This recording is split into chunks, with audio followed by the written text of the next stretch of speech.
एकदम छेड़ा छेड़ा रतन बाबू।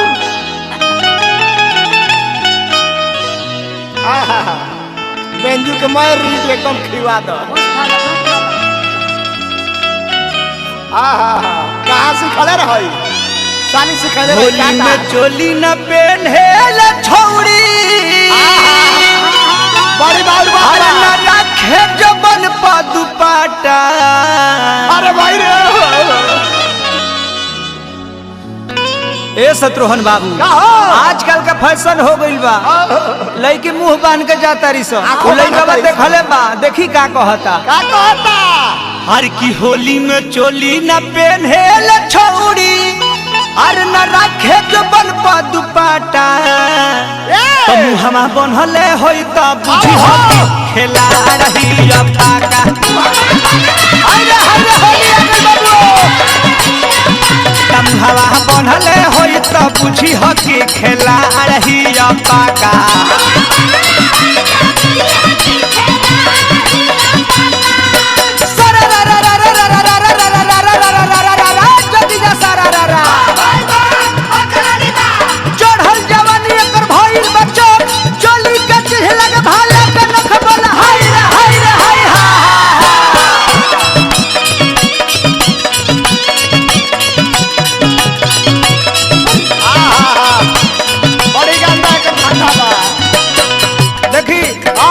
लड़कियों पहचाने के अलग अलग तरीका होला। ओकरी खाते अलग किस्म के चश्मा बा। लड़की दू नंबरी के हई है पहचान हो।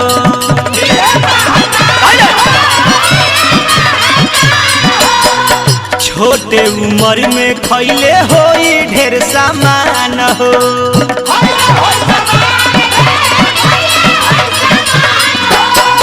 लड़की दू नंबरी के हई है पहचान हो। छोटे उम्र में खैले होई ढेर सामान हो। फागुन में मोट पातर खा के भइल होई हाथ काठा। फागुन में मोट पातर खा के भइल होई हाथ काठा। मुहवा बनहले होई त बुझी हो कि खेलाड़ होई पाका।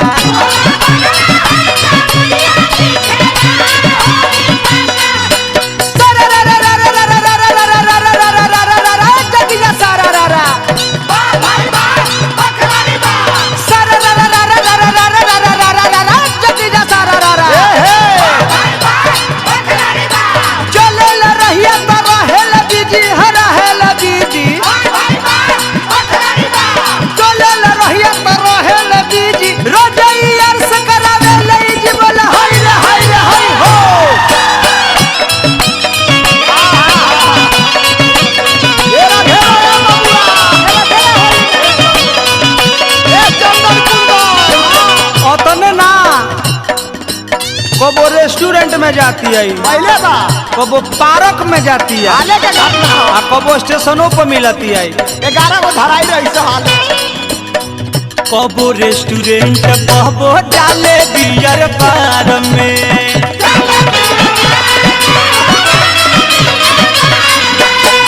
लाखों दीवाना बाड़े शहर या बाजार में।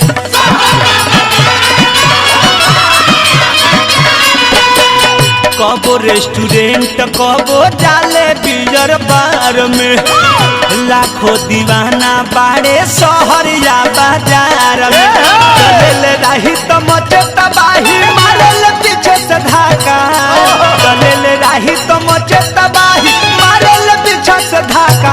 मुहवा बनहले होई तो बुझी हो खिलाड़ होई पाका।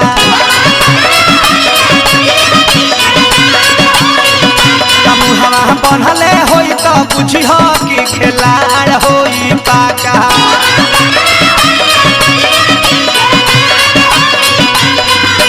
घर से कहे कि जाता नहीं पढ़े हो जाता नहीं पढ़े। घर से कहे कि जाता नहीं पढ़े जाके कलताई कलम पर चढ़े बोला हाय रे हाय रे हाय हो।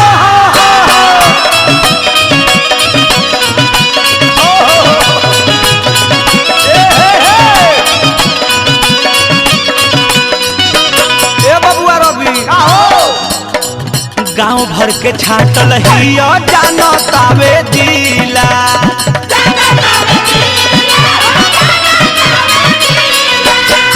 ससुरा के चीज कैला सा नैहरे में ढीला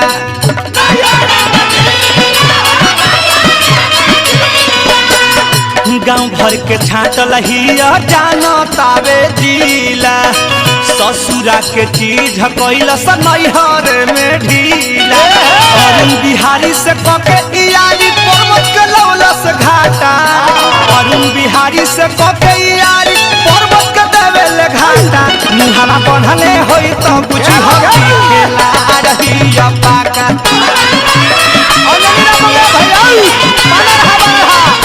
मुहावा बढ़ले होई तो कुछ हकी खेला रही पाका ए छोटू बाबू मुहावा बढ़ले होई तो कुछ हकी खेला रही पाका